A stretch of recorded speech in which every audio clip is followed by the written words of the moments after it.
अथ 27 सर्गः।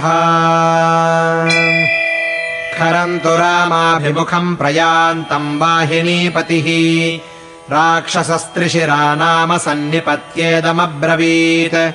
माम् नियोजय विक्रान्तम् त्वन्निवर्तस्व साहसात्। पश्य रामम् महाबाहुम् संयुगे विनिपातितम्। प्रतिजानामि ते सत्यमायुधम् चाहमालभे। यथा रामम् वधिष्यामि वधार्हम् सर्वरक्षसाम्। अहम् वास्यरणे मृत्युरेष वा समरे मम। विनिवर्त्य रणोत्साहम् मुहूर्तम् प्राश्निको भव। प्रहृष्टो वाहते रामे जनस्थानम् प्रयास्यसि। मयि वा निहते रामम् संयुगाय प्रयास्यसि। खरस्त्रिशिरसा तेन मृत्युलोभात् प्रसादितः। गच्छ युध्येत्यनुज्ञातो राघवाभिमुखो ययौ। त्रिशिरास्तु रथेनैव वाजियुक्तेन भास्वता। अभ्यद्रवद्रणे रामम् त्रिशृङ्ग इव पर्वतः। शरधारासमूहान् स महामेघ इवोत्सृजन्। यथृजत्सदृशम् नादम् जलार्द्रस्येव दुन्दुभेः।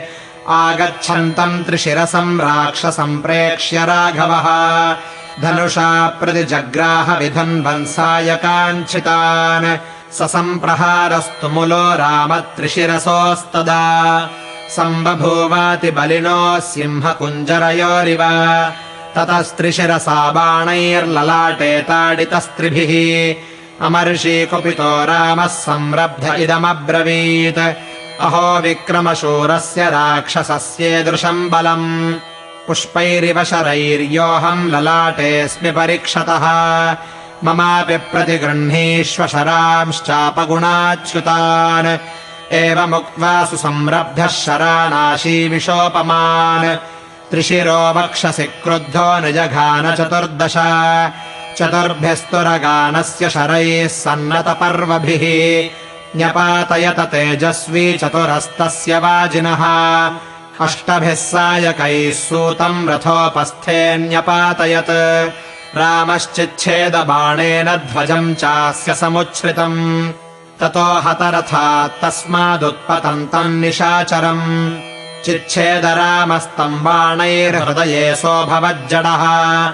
सायकैश्चाप्रमेयात्मा सामर्षस्तस्य रक्षसः। शिरांस्यपातयत्रीणि वेगवद्भिस्त्रिभिः शरैः। सधूमशोणितोद्गारी रामबाणाभिपीडितः। न्यपतत्पतितैः पूर्वम् समरस्थो निशाचरः। हतशेषास्ततो भग्ना राक्षसाः खरसंश्रयाः। द्रवन्ति स्म न तिष्ठन्ति व्याघ्रत्रस्ता मृगा इव। तान् खरोद्रवतो दृष्ट्वा निवर्त्य ऋषितस्त्वरन्। राममेवाभिदुद्राव राहुश्चन्द्रमसं यथा। इत्यार्षे श्रीमद् रामायणे वाल्मीकीये आदिकाव्ये अरण्यकाण्डे 27 सर्गः।